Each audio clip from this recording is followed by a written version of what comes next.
ನೋಡಿ, ಹುಟ್ಟುಹಬ್ಬ ಅನ್ನುವಂಥದ್ದು ಒಂದು ವರ್ಷ ಜೀವನದಲ್ಲಿ ಕಳೀತು ಅನ್ನುವಂಥ ಒಂದು ಬೇಜಾರಿರುತ್ತೆ. ಅದರ ಜೊತೆಗೆ ಮುಂದಿನ ಹೆಜ್ಜೆ ಇಡ್ತಾ ಇದ್ದೀನಿ, ಚೆನ್ನಾಗಿರಬೇಕು, ಖುಷಿಯಲ್ಲಿರಬೇಕು, ದೇವರಲ್ಲಿ ಒಂದಿಷ್ಟು ಇರಬೇಕು, ಕೆಲವ್ರಿಗೆ ಪಾರ್ಟಿ ಮಾಡಬೇಕು ಅಂತಿರುತ್ತೆ, ಎಲ್ಲ ಓಕೆ. ಬಟ್ ಪಾರ್ಟಿನೂ ಓಕೆ. ಪಾರ್ಟಿಯಲ್ಲಿ ಗಾಂಜಾ, ಡ್ರಗ್ಸು ಇದ್ಯಾಕೆ? ಮಾಡಿ ತಗಲಾಕ್ಕೊಂಡು ಹುಟ್ಟುಹಬ್ಬವನ್ನೇ ಹಾಳು ಮಾಡಿಕೊಳ್ಳುವಂಥ ಅವಶ್ಯಕತೆ ಇದೆಯಾ? ಅದು ದೊಡ್ಡವರೆಲ್ಲ. ಅಯ್ಯೋ ನೋಡಿ ಕಥೆಯನ್ನು.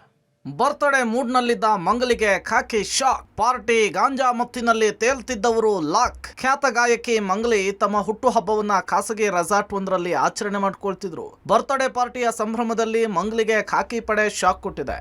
ಕುಟುಂಬಸ್ಥರು, ಸ್ನೇಹಿತರು ಪಾರ್ಟಿಯಲ್ಲಿ ಭಾಗಿಯಾಗಿದ್ರು. ತಡರಾತ್ರಿ ರೆಸಾರ್ಟ್ನಲ್ಲಿ ನಡೀತಿದ್ದ ಪಾರ್ಟಿ ಮೇಲೆ ತೆಲಂಗಾಣದ ರಂಗಾರೆಡ್ಡಿ ಜಿಲ್ಲೆಯ ಚೆವೆಲ್ಲಾರ್ ಠಾಣೆಯ ಪೊಲೀಸರು ದಾಳಿ ನಡೆಸಿದ್ದಾರೆ. ಪೊಲೀಸರು ಈ ಪಾರ್ಟಿ ಮೇಲೆ ರೇಡ್ ಮಾಡಿದ್ದು, ಕಾರ್ಯಕ್ರಮದ ಆಯೋಜಕರಿಂದ ಅಪಾರ ಪ್ರಮಾಣದ ವಿದೇಶಿ ಮದ್ಯ, ಡ್ರಗ್ಸ್ ಅನ್ನ ವಶಕ್ಕೆ ಪಡೆದಿದ್ದಾರೆ. ಮಂಗ್ಲಿ ಬರ್ತ್ಡೇ ಪಾರ್ಟಿಯಲ್ಲಿ ಆಪ್ತ ಸ್ನೇಹಿತರು, ಕುಟುಂಬಸ್ಥರು ಸೇರಿ 48 ಮಂದಿಯಷ್ಟೇ ಭಾಗಿಯಾಗಿದ್ರು. 48 ಮಂದಿಯ ಡ್ರಗ್ಸ್ ಪರೀಕ್ಷೆಯಲ್ಲಿ 9 ಜನಕ್ಕೆ ಡ್ರಗ್ಸ್ ಪಾಸಿಟಿವ್ ಬಂದಿದೆ.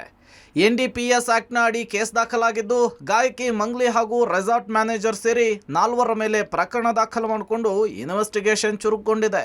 ಇನ್ನು ಕನ್ನಡ, ತೆಲುಗು ಸಿನಿಮಾ ಸೇರಿ ಅನೇಕ ಹಾಡುಗಳನ್ನು ಹಾಡಿರೋ ಮಂಗ್ಲಿ ಮೇಲೆ ಪ್ರಕರಣ ದಾಖಲಾಗಿದೆ. ಸದ್ಯ ಚೆವೆಲ್ಲಾ ಠಾಣೆಯ ಪೊಲೀಸರು ತನಿಖೆಯನ್ನು ಚುರುಕುಗೊಳಿಸಿದ್ದು, ಸದ್ಯ ಮಂಗ್ಲಿಗೆ ಬಂಧನದ ಭೀತಿ ಎದುರಾಗಿದೆ. ದಾಳಿ ವೇಳೆ ಪೊಲೀಸರಿಗೆ ಧಮಕಿ ಹಾಕಿದ್ದಾರೆ ಅನ್ನೋ ವಿಡಿಯೋ ಕೂಡ ವೈರಲ್ ಆಗಿದ್ದು, ಇನ್ವೆಸ್ಟಿಗೇಷನ್ ನಂತರ ಮತ್ತಷ್ಟು ಮಾಹಿತಿ ಹೊರಬೀಳಬೇಕಿದೆ. ಧನು ಯಲ್ಗಚ್, ಎಂಟರ್ಟೈನ್ಮೆಂಟ್ ಬ್ಯೂರೋ, ಪಬ್ಲಿಕ್ ಟಿವಿ.